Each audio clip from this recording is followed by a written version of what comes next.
Ang sinasabi ko lang, pina-point out ko lang yung mga valid observation ko na merong possibility na maging ma-declare na invalid yung ordinansa na yan given na hindi na gumagana yung presiding officer nung alleged time na pinasa yung ordinansa na yan.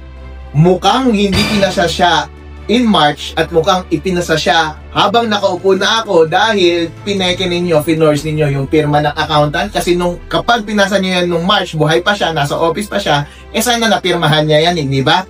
Ngayon, pinasa nyo lang ng September, nakaupo na ako ng June. So, ibig sabihin, naghintay kayo ng mahigit na 6 na buwan para ipasa yan for review sa probinsya. Dapat naman pinasa ninyo nung March pa, nung March before March 28 yung ordinansa.